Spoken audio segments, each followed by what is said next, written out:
ربنا يا ربنا ربنا يا ربنا ربنا يا ربنا ربنا يا ربنا ربنا يا میرے بھائیوں اور دوستوں،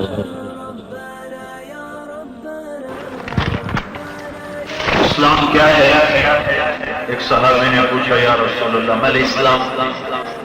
تو آپ نے فرمایا ان یسلم قلبک للہ یا ان تسلم قلبک للہ وان یسلم المسلمون من لسانک ویدک۔ اسلام کیا ہے؟ ایک تعلق اللہ سے ہے، ایک بندوں سے ہے۔ بندے اور رب کا درمیان کیا تعلق ہے؟ اسلام کیا؟ آپ نے کہا تیرا دل اللہ کے سپرد ہو جائے، تیرے دل میں صرف اللہ ہو اور کوئی نہیں، دل اللہ کو دے دے۔ تسلم قلبک للہ یا ان یسلم قلبک للہ، تیرا دل اللہ کے سامنے جھک جائے تو اپنے دل کو اللہ کے آگے جھکا دے۔ یہ تو اندر کی چیز ہے۔ باہر کیا ہے؟ وَأَنْ يَسْلَمَ الْمُسْلِمُونَ مِنْ لِسَانِكَ وَيَدِكَ۔ باہر یہ ہے کہ مسلمانوں کو اپنے ہاتھ اور زبان سے تکلیف نہ پہنچا، یہ اس کا باہر کا مظہر ہے۔ تو دو حصے بتائے، ایک اندر ایک باہر۔ اندر میں ہے کہ دل اللہ کو دے دو، باہر ہے کہ تیرا تعلق اللہ کے بندوں کے ساتھ درست ہو جائے، ٹھیک ہو جائے۔ ساری دنیا کے مردوں عورتوں کو اللہ ایک آیت میں ضابطہ بتا رہا ہے۔ عورتیں کامیاب ہونا چاہتی ہیں، مرد کامیاب ہونا چاہتے ہیں، دنیا اور آخرت کی عزتیں چاہتے ہیں، ایک آیت ان المسلمین والمسلمات والمؤمنین والمؤمنات والقانتین والقانتات والصادقین والصادقات والصابرین والصابرات والخاشعین والخاشعات والمتصدقین والمتصدقات والصائمین والصائمات والحافظین فروجهم والحافظات والذاکرین اللہ کثیرا والذاکرات اعد اللہ لهم مغفرہ واجرا عظیما۔ یہ آیت ہمیں زندگی کا پورا نقشہ دیتی ہے۔ ایک عورت کو کامیاب ہونے کے لیے کیا چاہیے؟ ایک مرد کو، ایک طالب علم کو، ایک عالم کو، ایک ڈاکٹر کو، ایک انجینئر کو، تاجر کو، مزدور کو، بادشاہ کو، دنیا اور آخرت کی ساری کامیابیاں لینے کے لیے اسے کیا کیا چاہیے؟ اسے 10 باتوں کی ضرورت ہے۔ اسلام مرد اور عورت کے لیے، ایمان مرد اور عورت کے لیے، بندگی مرد اور عورت کے لیے، سچائی مرد اور عورت کے لیے، صبر مرد اور عورت کے لیے، خوف اللہ کا خوف خشوع مرد اور عورت کے لیے، خیرات صدقہ مرد اور عورت کے لیے، روزہ مرد اور عورت کے لیے، پاک دامنی مرد اور عورت کے لیے، اللہ کا کثرت سے ذکر کرنا مرد اور عورت کے لیے۔ یہ 10 چیزوں میں سارا اللہ تعالیٰ نے بند کر کے دے دیا کہ بھئی عورتوں کو سنانا ہو یہ آیت سنا دو، مردوں کو سنانا ہو یہ آیت سنا دو۔ اس آیت میں اللہ نے سارا قرآن بھر دیا ہے، سارے اصول بتا دیے، ان اصول سے آگے ساری شکلیں نکلتی ہیں اعمال کی۔ اس کو زندہ، یہ 10 باتیں میری ضرورت ہیں، ہر بچے بچی کی، ہر مرد عورت کی، ہر عالم اور ان پڑھ کی یہ ضرورت ہے۔ ان المسلمین والمسلمات، اسلام میرے اندر ہو، اسلام باہر کے اعمال کا نام ہے۔ والمؤمنین والمؤمنات، میرے اندر ایمان ہو، ایمان اندر کی کیفیت کا نام ہے۔ اذا ذکر اللہ وجلت قلوبهم واذا تلیت علیہم آیاتہ زادتہم ایمانا وعلی ربہم یتوکلون، اندر کی صفات کو بتایا جا رہا ہے۔ ایمان والے کون ہیں؟ جن کے اندر 3 باتیں اندر ہوں، 2 باہر ہوں۔ نماز پڑھنا، خرچ کرنا باہر، اور اللہ پر یقین، اعتماد، توکل، خوف اور ایمان کی زیادتی ان کے اندر کی چیزیں۔ والقانتین والقانتات، بندگی میری ضرورت، ہر مرد کی، ہر عورت کی۔ الصادقین والصادقات، سچائی، سچ ہر مرد کی ضرورت، ہر عورت کی ضرورت۔ والصابرین والصابرات، صبر ایمان کی ایسی صفت ہے کہ ایمان کی کوئی صفت صبر کے بغیر مکمل نہیں ہوتی۔ دنیا کی ہر جاندار میں پانی لازمی چیز ہے، پانی کے بغیر کسی جاندار کی تکمیل نہیں ہے۔ یہ پسینہ کہاں سے آ رہا ہے؟ اندر پانی ہے، اندر پانی چل رہا ہے، زبردست پانی چل رہا ہے، یہ وہیں سے یہ وہی نکلتا ہے۔ اللہ تعالیٰ نے مسام اندر تک پہنچائے ہیں، اور جب اوپر سے گرمی پڑتی ہے وہ مسام کھلتے ہیں تو اندر کا پانی باہر آتا ہے، تو انسان اندر میں ٹھنڈا ہو جاتا ہے۔ باہر گرمی ہوتی ہے تو اندر کو ٹھنڈا کرنے کا اللہ نظام بناتا ہے، اور جب باہر سردی ہوتی ہے تو مسام بند کر کے اندر پانی گرم ہو جاتا ہے، تو سردی میں اندر گرم، باہر ٹھنڈا، گرمی میں اندر ٹھنڈا اور باہر گرم۔ یہ اس کھال کے اندر اللہ تعالیٰ نے ایک عجیب و غریب بڑا زبردست نظام بنایا ہوا ہے اور چلایا ہوا ہے۔ یہ ہمارے لیے اللہ کی بہت بڑی نعمت ہے یہ کھال۔ تو اسی طرح صبر ایمان کی ایک ایسی صفت ہے جس کے بغیر دین کا کوئی عمل نہیں بنتا جب تک اس کے ساتھ صبر کو جوڑ نہ لیا جائے۔ یہ وہ صفات ہیں جن کے ساتھ ایک معاشرہ بنے گا، افراد بنیں گے، عورتیں بنیں گی، مرد بنیں گے، بچے بنیں گے، علماء بنیں گے، طلباء بنیں گے، مالدار بنیں گے، فقیر بنیں گے۔ یہ باتیں نکال دو تو وہ انسان ہی نہیں، یہ ادھوری ہوں تو آدھے انسان ہیں اور وہ آدھے جانور ہیں۔ الصابرین والصابرات، یہ صبر میرے اسلام کی لازمی صفت ہے۔ المتصدقین والخاشعین والخاشعات، اللہ سے محبت، اللہ سے عشق، اللہ کا خوف، اللہ کا ڈر، اللہ کا شوق، اللہ کا خوف، اللہ کے سامنے رونا دھونا، اللہ سے مانگنا، اللہ کو منانا، اللہ کے سامنے آہوزاریاں کرنا، یہ ہر مرد عورت کی لازمی صفت ہے۔ المتصدقین والمتصدقات، اللہ کے نام کا خرچ کرنا عورتوں کے لیے بھی مردوں کے لیے بھی لازمی صفت ہے۔ سخاوت ہر مرد عورت کا لازمی خاصہ ہے کامیاب ہونے کے لیے۔ اور الصائمین والصائمات، روزہ ایک لازمی ضرورت ہے۔ والحافظین فروجهم والحافظات، زنا سے بچنا، فحاشی سے بچنا، پاک دامن رہنا، یہ لازمی ضرورت ہے۔ والذاکرین اللہ کثیرا والذاکرات، اللہ کا ذکر کرنے والا بن جانا یہ لازمی ضرورت ہے۔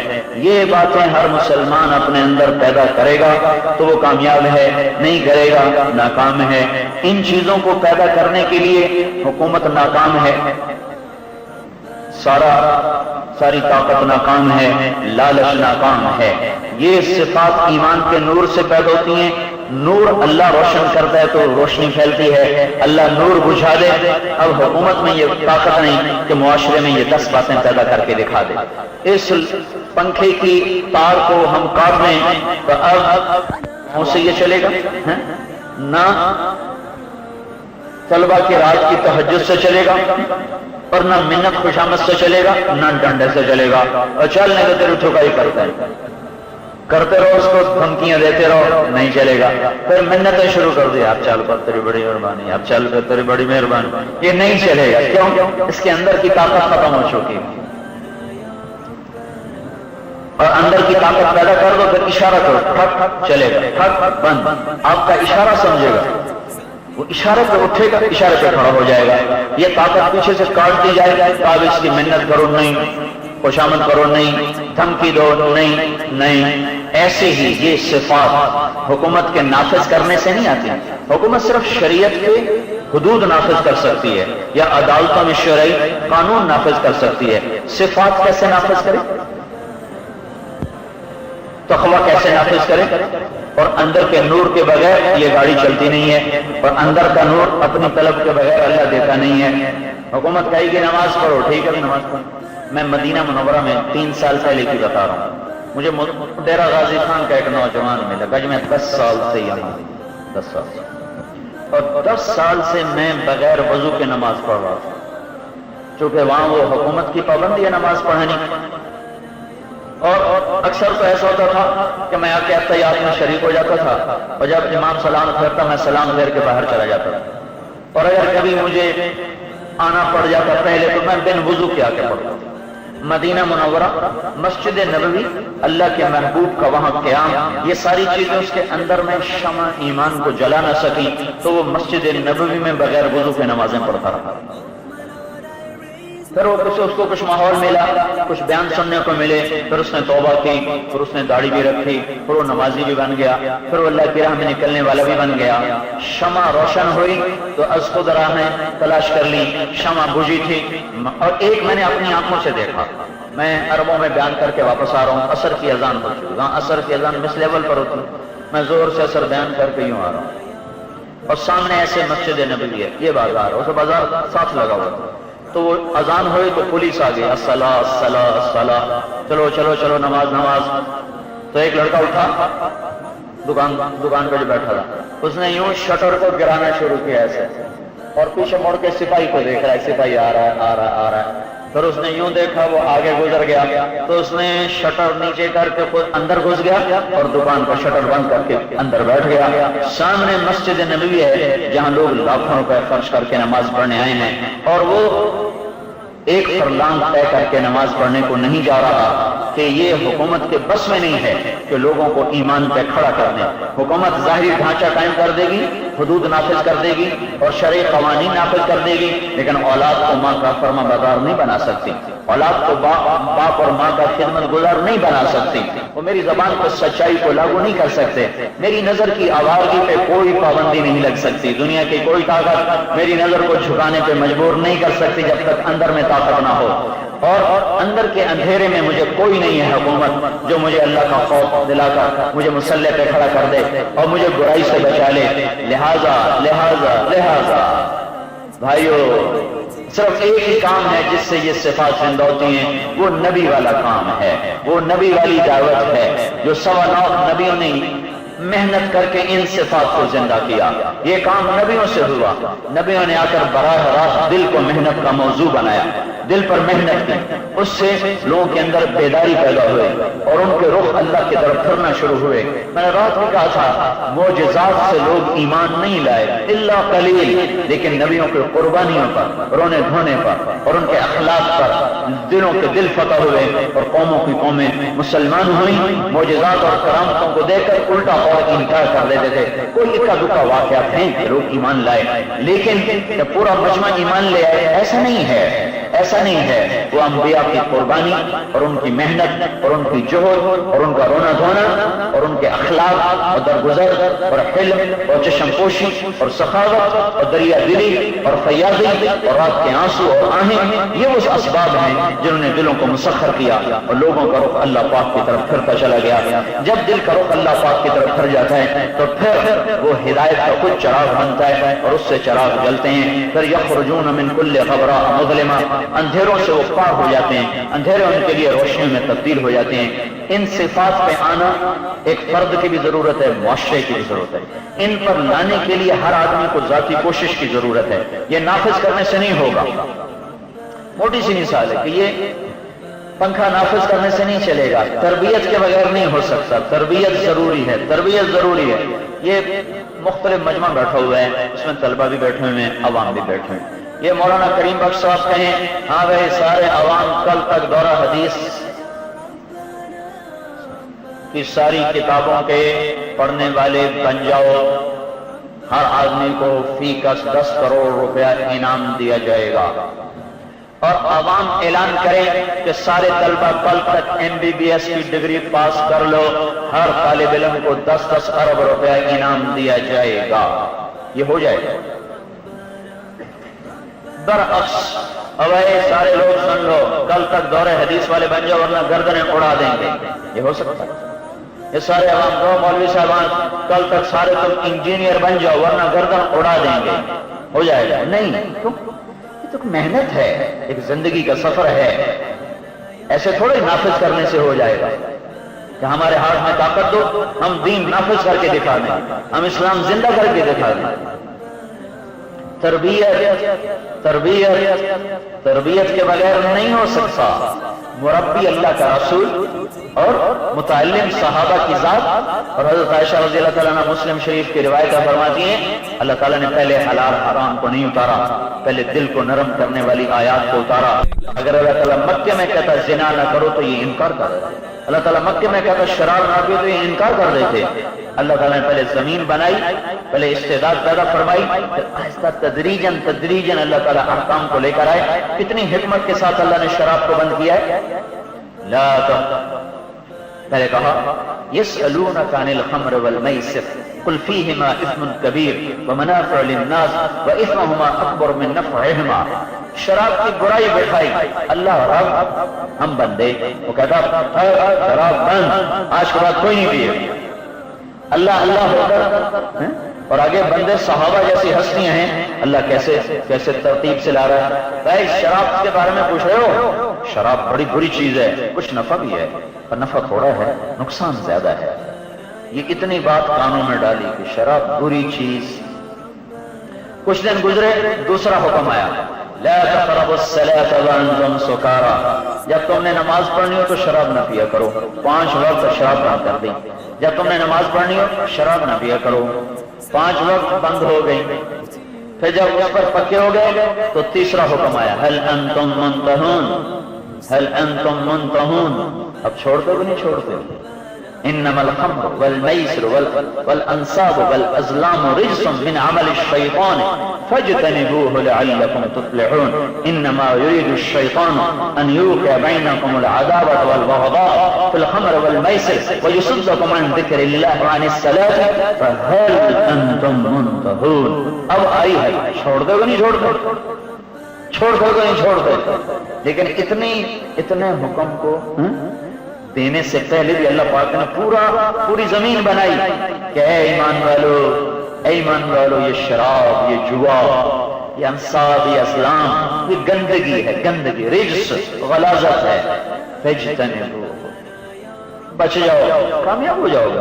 شیطان تمہیں لڑانا چاہتا ہے، دشمن بنانا چاہتا ہے، اور تمہارے اندر بغض پیدا کرنا چاہتا ہے، اور تمہارے اندر عداوت پیدا کرنا چاہتا ہے، اور تمہیں نماز سے روکنا چاہتا ہے، ذکر سے روکنا چاہتا ہے. اتنا کچھ کرنے کے بعد پھر کہا چھوڑ دو گے نہیں چھوڑ دو، چھوڑ دو گے نہیں چھوڑتے ہو. تو 3 مرحلوں میں اللہ تعالیٰ نے شراب کو بند کیا. اللہ پہلے دن ہی کہہ دیتا بند. یہ اللہ کی سنت، اپنے نبی کی سنت دیکھو. 8 ہجری میں مکہ فتح ہو گیا، رمضان میں فتح ہوا مکہ، شوال میں اشہر حج شروع ہو گئے، اور حج ہوا ہے 8 ہجری میں 29 ذو الحج. حج 9 کو نہیں، حج تو 9 کو ہوتا ہے نا بھائی، یہ تو سارے جانتے ہیں نا. حج 9 ذو الحج کو ہوتا ہے، ٹھیک ہے. 8 ہجری میں مکہ فتح ہو گیا، اسلامی حکومت قائم ہو گئی. اور اتنا بڑا فریضہ اسلام ہے، اور وہ ہو رہا ہے 29 ذو الحج کو، اور آپ نے نافذ نہیں کیا اور حج کو 29 تاریخ میں ہونے دیا. صحابہ نے کہا حج کریں گے؟ کہا نہیں، میں ابھی نہیں کروں گا، ابھی مشرکین بھی ہیں، میرا دل نہیں چاہتا، میں نہیں کروں گا. تو ساتھ آپ اتنا تو کر دیتے. دیکھو بھائی، یہ جو انما النسیء زیادۃ فی الکفر یضل بہ الذین کفروا، یہ جو پہلے کی سنت چلی آ رہی ہے، بدعت چلی آ رہی ہے کہ ہر مہینے، ہر سال میں 10 دن کا اضافہ کر دیتے. 10 دن کا اضافہ کرنے سے وہ جو 33 سال کے بعد جا کر ہر تاریخ اپنے اصل مقام پر آتی تھی. تو 10 دن کے اضافے سے حج آگے پیچھے ہوتا رہتا تھا، آگے پیچھے ہوتا رہتا تھا. تو اس اضافے کی وجہ سے 8 ہجری میں حج 29 تاریخ کو ہوا ہے. لیکن اللہ کے نبی نے اعلان نہیں کیا بھئی حج تو اپنا 20 دن پہلے لے آؤ. خاموش، تدریج. پھر 9 ذو الحج، پھر 9 ہجری میں حج پر ابو بکر صدیق کو حج کی جماعت دے کر بھیجا. 300 صحابہ کا قافلہ حج پہ گیا ہے، اور امیر حج حضرت ابو بکر ہیں، اور ان کو نہیں بتایا کہ اس دفعہ حج 19 کو ہوگا، 10 دن پیچھے کر لینا. 9 کو ہونے دیا. اگلے سال حج خود بخود 10 دن پیچھے ہو کر 9 تاریخ کو آ گیا. تو اگلے سال سے 10 ہجری میں آپ نے خود حج کا اعلان فرمایا اور حج کیا، اور پھر اعلان کیا الا وان الزمان استدار كهيئته يوم خلق السماوات والارض السنه 12 شهرا والشهر 30 يوما. سن لو، اب زمانہ گردش کر کے پھر اپنی اصلی جگہ پر آ گیا ہے. اب انما النسیء زیادۃ فی الکفر، اب یہ دن بڑھانا یہ زمانہ کفر کی بات تھی. میں آج اسے ختم کر رہا ہوں. تو آپ نے حج 9 ذی الحج میں کیا، اور 2 سال آپ نے حج کو غیر حج میں برداشت کیا. ادھر آپ حکومت قائم کرتے، ادھر آپ نافذ کر دیتے. بھائی حج غلط ہو رہا ہے، 9 تو ہوگا. کیوں نہیں کیا؟ کہ شاید یہ بکھر نہ جائیں، شاید یہ برداشت نہ کریں. تدریجاً حضرت تھانوی رحمۃ اللہ علیہ کے مواعظ میں نے پڑھا کہ اگر مجھے حکومت مل جائے تو میں 10 سال شریعت نافذ نہ کروں، میں لوگوں کو شریعت پر چلنے کے لیے تیار کروں، پھر ان پہ شریعت کو نافذ کروں. تو میرے عزیزوں، میرے بھائیوں، ایمانی صفات کے بغیر ہم کامیاب نہیں، اللہ کے دربار میں ہماری کوئی قیمت نہیں. یہ صفات پیدا ہوتی ہیں نبیوں والی محنت سے. ہر نبی آیا اور اس انسانیت کا رخ پھیرا. یہ محنت اللہ نے اس امت کے سپرد فرمائی اور یہ سارے عالم کی ہدایت کا سامان ہے.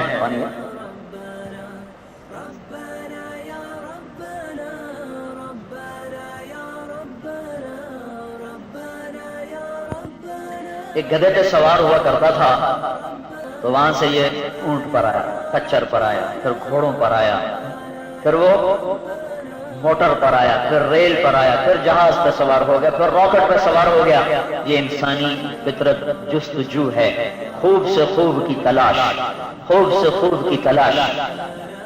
پہلے ہاتھ سے بنے کپڑے پہن لیا کرتے تھے، اب کپڑوں میں کیا کیا رنگ آ گئے، کیا کیا ڈھنگ آ گئے. ایک رات کا دلہن کا جوڑا 5-5 لاکھ روپے میں تیار ہو رہا ہے. ایک نوجوان تبلیغ میں لگا، اس کی دکان تھی دلہن کے کپڑوں کی. تو میں نے اس سے پوچھا تمہاری دکان میں سب سے سستا جوڑا کہاں سے شروع ہوتا ہے؟ کہ 50,000 سے نیچے کا کوئی. 50,000 سے شروع ہوتا ہے اور اس کے اوپر کوئی جتنا مرضی بنوا لے، 5 لاکھ کا، 10 لاکھ کا، 20 لاکھ کا، جتنا کوئی مرضی بنوا لے.